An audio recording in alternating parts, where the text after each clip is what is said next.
meeting is taking place at a critical time when our global community is at a veritable crossroads. The flaws and deficits of the prevailing global governance architecture, whose defining features are dysfunctional, non-inclusive, and unfair rules and regulations, are too evident to merit emphasis. U.S. exceptionalism, or Pax Americana, has unleashed malaise that have gravely impaired global progress for almost a century now. Bipolarity, ushered in after the end of the Second World War, and attempts to impose unipolarity in its sequel in the past 30 years have resulted in endless spiral of conflicts and perpetual instability. Opportunities for global progress, meaningful participation between nations and peoples based on inherent commonality of interests and aspirations, social harmony within societies that depend on fair access to and distribution of the national pie have been squandered. This, in spite of mankind's exponential technological progress in the last 2 centuries, a capability which could have changed the quality of life for all humanity if it were seen, indeed as it should, in purely ethical terms, as a common public good. And at this 11th hour, the principal advocates and proponents of hegemony are pushing our global village to the brink of unprecedented disaster. The tendency for unbridled escalation of the war in Ukraine, led by the United States and NATO, is fraught with consequences that are ghastly to contemplate. Yet, the United States and its allies continue to doggedly pursue this perilous path in a desperate attempt to turn back the clock of history and assert what they term as their unassailable global superiority and dominance. Differences of scale aside, the devastating wars incubated by these policies in Africa, the Middle East, and other parts of the world in the past decades have and continue to incur colossal losses. The situation in Niger is only symptomatic. It's symptomatic of modern slavery.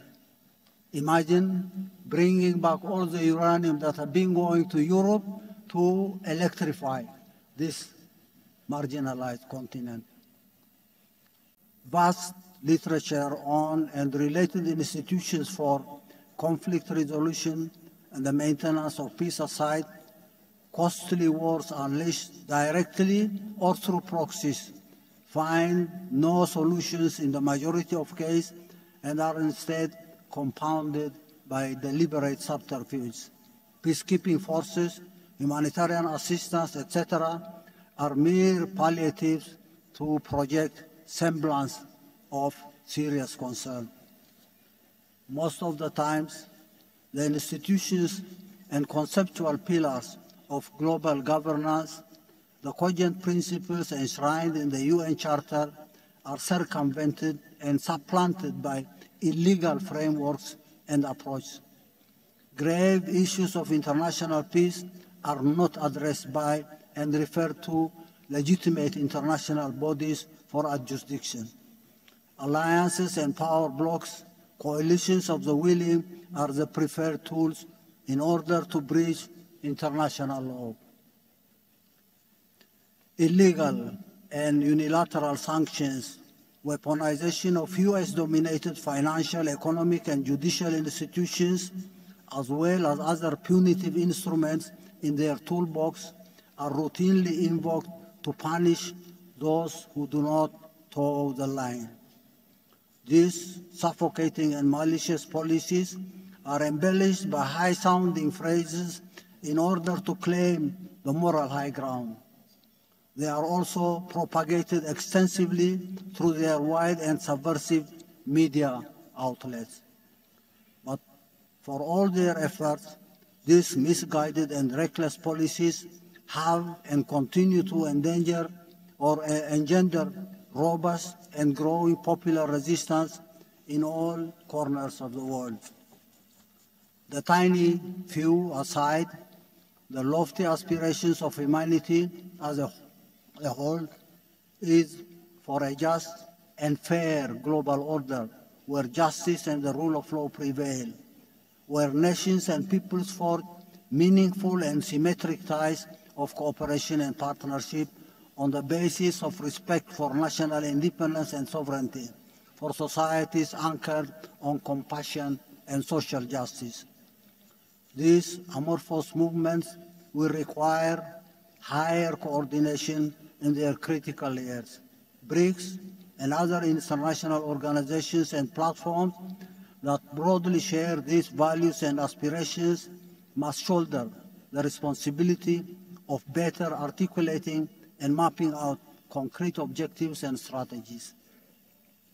The judicious approach will certainly involve a basket of concrete and consensual instruments that can roll back and sustainably dent the most vicious measures in their toolbox of repression. In this respect, the measures of de-dollarization, already on the offing with varying pace and through different alternative frameworks, could be supplemented by continuous consensus building and joint action in appropriate international forums to prevent conflict. Mechanisms can be worked out to expedite fair and comprehensive resolutions when and if they erupt. Similarly, the opportunities for coordinated and effective action may be explored to rectify systemic weaponization of judicial and other instruments that they have developed for ulterior ends and that are not in consonance with international law and the Charter of the United Nations. I thank you.